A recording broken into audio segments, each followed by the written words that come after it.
Assalamualaikum warahmatullahi wabarakatuh. Selamat pagi anak-anak, semoga kita semua sehat selalu. Pada pertemuan hari ini kita akan membahas tentang tata cara perawatan jenazah sesuai syariat Islam. Pada kelas 11 semester 1, submaterinya memandikan dan mengkafani jenazah. Pada materi ini ada kompetensi dasar. Yang pertama menganalisis pelaksanaan penyelenggaraan jenazah. Yang kedua, menyajikan prosedur penyelenggaraan jenazah. Lanjut.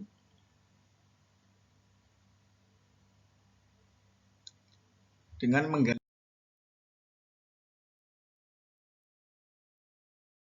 informasi dari berbagai sumber belajar dan mengolah informasi, diharapkan peserta didik dapat satu menjelaskan kandungan dalil nakli tentang kepedulian terhadap jenazah dengan benar. Yang kedua, menjelaskan dalil tentang memandikan dan mengkafani jenazah dengan benar. 3. Menganalisis ketentuan dan tata cara memandikan dan mengkafani jenazah. 4. Menganalisis hikmah pelaksanaan memandikan dan mengkafani jenazah syariat Islam. Yang 5. Menyajikan ketentuan dan tata cara memandikan jenazah dan mengkafani jenazah sesuai dengan syariat Islam. Dan yang terakhir, mempraktekkan tata cara memandikan dan mengkafani jenazah sesuai dengan syariat Islam. Next. Setiap manusia pasti akan mengalami kematian sebagaimana firman Allah Subhanahu wa taala dalam Quran surah Ali Imran ayat 185.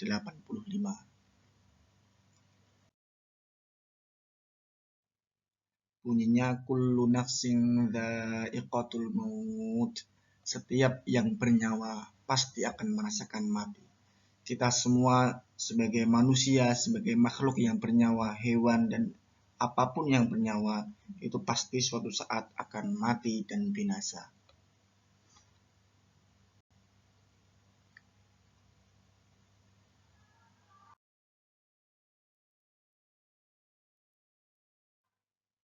Islam sendiri menghormati manusia sejak masih hidup hingga kematiannya. Penghormatan itu diaplikasikan menjadi kewajiban bagi kaum muslim untuk melakukan perawatan jenazah apabila ada seorang muslim lain yang meninggal dunia. Karena itu mengurus jenazah ini hukumnya adalah fardu kifayah, fardu yang mana dalam sebuah daerah harus ada satu yang mewakilinya untuk menggugurkan kewajiban ini.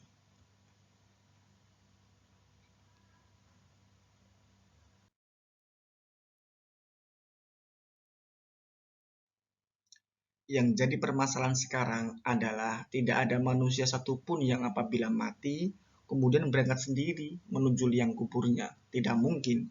Oleh karena itu menjadi kewajiban bagi orang yang masih hidup, terutama keluarga yang ditinggalkannya, untuk mengurus jenazahnya. Karena itu pada materi ini kita akan membahas dan mempelajari tentang tata cara pengurusan jenazah. Slide selanjutnya. Hukum merawat jenazah tadi yang saya sampaikan adalah fardu kifayah. Artinya jika telah dilaksanakan oleh sebagian orang, maka yang lain sudah terbebas dari dosa. Tetapi kalau tidak ada satupun, maka semuanya dalam daerah tersebut berdosa.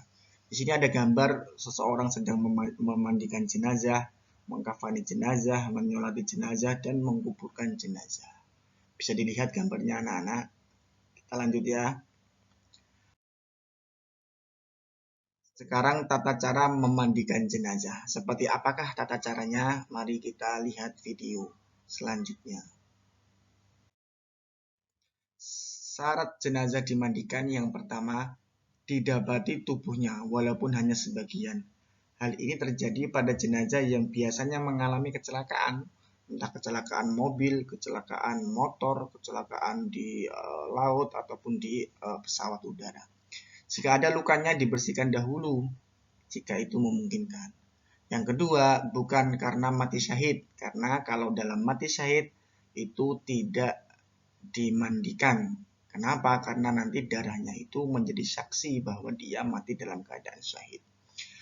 Dalam keadaan syahid itu maksudnya apa? Yaitu orang yang mati sebab membela agama Islam berperang ataupun yang lainnya. Yang ketiga, beragama Islam. Tentu ini menjadi syarat utama, jenazah harus beragama Islam. Lanjut, video kedua, syarat orang yang memandikan. Yang pertama, Muslim, berakal dan baligh. Ini menjadi syarat utama. Yang kedua, berniat untuk memandikan jenazah. Yang ketiga, kepribadiannya jujur dan soleh. 4. Terpercaya, amanah, dan mengetahui hukum memandikan mayat, serta dapat menjaga aib jenazah. Ini penting sekali karena jangan sampai ketika ada seseorang memandikan jenazah kemudian mendapati tubuh jenazah yang cacat ataupun yang lainnya, kemudian dia menyebarkan aib itu, dan itu tidak diperbolehkan. Yang kelima, jenis kelamin yang sama. Jenazah laki-laki dimandikan oleh laki-laki, jenazah perempuan pun juga dimandikan oleh perempuan. Ini supaya tidak terjadi sebuah permasalahan dalam bin nador atau melihat orang laki-laki kepada perempuan ataupun sebaliknya. Ini dikecualikan kecuali suami dan istri atau mahramnya. Kalau mahramnya ini masih diperbolehkan. Next, video selanjutnya kita lihat. Di sini ada gambar, ada 4 tata cara memandikan jenazah. Yang pertama, jenazah dimandikan di tempat yang tertutup. Jangan sampai memandikan di tempat yang terbuka, karena nanti banyak orang yang melihatnya. Yang kedua, jenazah dibaringkan di tempat yang tinggi, seperti dipan, meja, dan lain-lain. Yang ketiga, jenazah ditutup dengan kain yang melindungi seluruh tubuhnya, supaya auratnya tidak terlihat.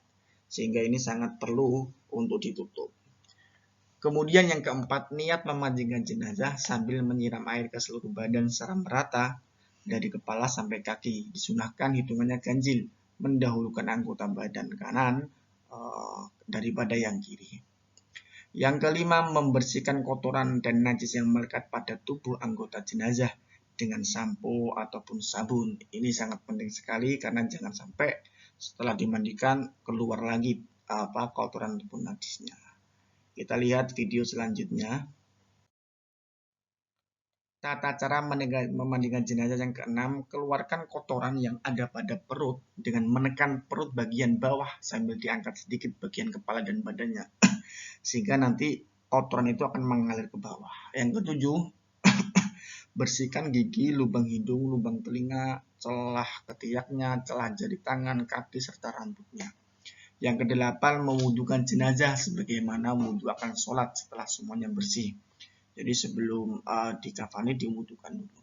9, bilaslah dan siram seluruh tubuh jenazah dengan larutan kapur barus dan minyak atau harum-haruman. Next, hadis Nabi tentang memandikan jenazah di sini dari Ummu Atiyah, seorang wanita Ansor, berkata Rasulullah Shallallahu Alaihi Wasallam menemui kami saat kematian putri kami. Lalu beliau bersabda, mandikanlah dengan mengguyurkan air yang dicampur dengan daun bidara 3 kali, 5 kali, atau lebih dari itu jika kalian anggap perlu, dan jadikanlah yang terakhir dengan kapur barus atau wewangian parfum atau yang sejenisnya. Dan bila kalian telah selesai, beritahu aku. Ketika kami telah selesai, kami memberitahu beliau, kemudian beliau memberikan kain beliau kepada kami seraya berkata, pakaikanlah ini kepadanya, maksudnya pakaian beliau. Sehingga ini perintah Nabi untuk mengurus jenazah, memandikan, serta dilanjut dengan mengkafaninya. Hadis riwayat Imam Bukhari. Video selanjutnya kita akan membahas tentang mengkafani jenazah.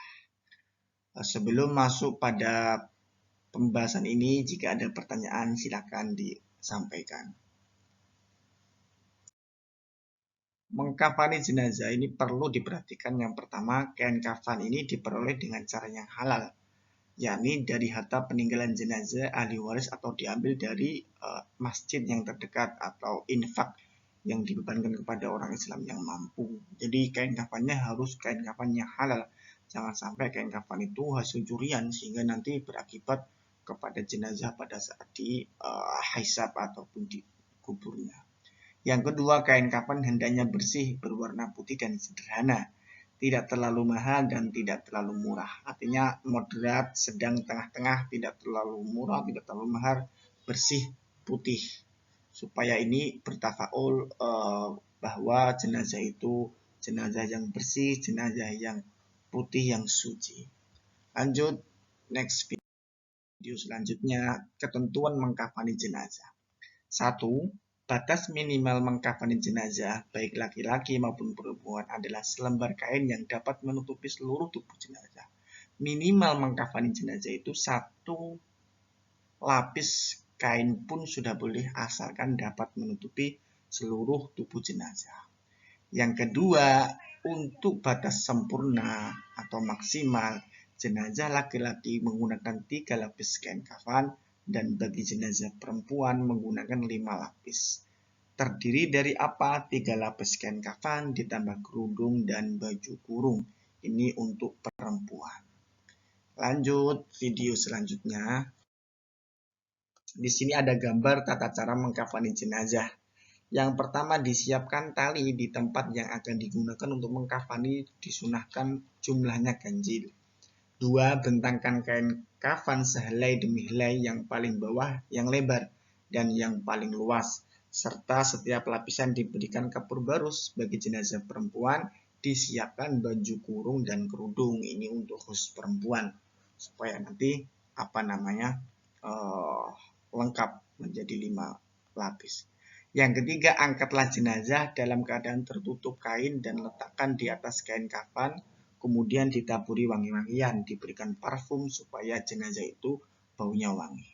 Yang keempat, ditutup lubang-lubang hidung, telinga, mulut, kupul, dan dubur yang memungkinkan masih keluar kotoran dengan kapas, supaya nanti ketika selesai mengkafani jenazah tidak sampai keluar kotoran ataupun najis yang ada pada tubuh jenazah.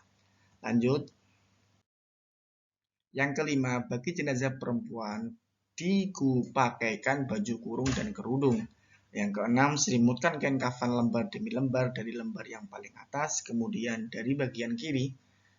Yang ketujuh, ikatlah dengan tali yang sudah disiapkan sebelum di bawah kain. Yang kedelapan, simpul tali diletakkan di sebelah kiri tubuh jenazah. Di sini ada gambar jenazah yang sudah diikat menggunakan simpul tali. Lanjut. Hadis yang berkait dengan mengkafani jenazah yang diriwayatkan oleh Imam Bukhari dari Siti Aisyah radhiyallahu anha, bahwa Rasulullah SAW telah wafat. Dikafani jasad beliau dengan 3 helai kain yang sangat putih, terbuat dari katun dari negeri Yaman, dan tidak dikenakan padanya baju dan serban atau tutup kepala. Lanjut. Telah selesai materi pembelajaran pada hari ini. Semoga bermanfaat, semoga ini menjadi ilmu untuk kita semua, sehingga kita semua dapat mengamalkan, mempraktekkan ilmu ini di kemudian hari jika dibutuhkan. Syukron dari saya, wal-afu minkum wa dumtum fil khairi wal afiyah. Wassalamualaikum warahmatullahi wabarakatuh.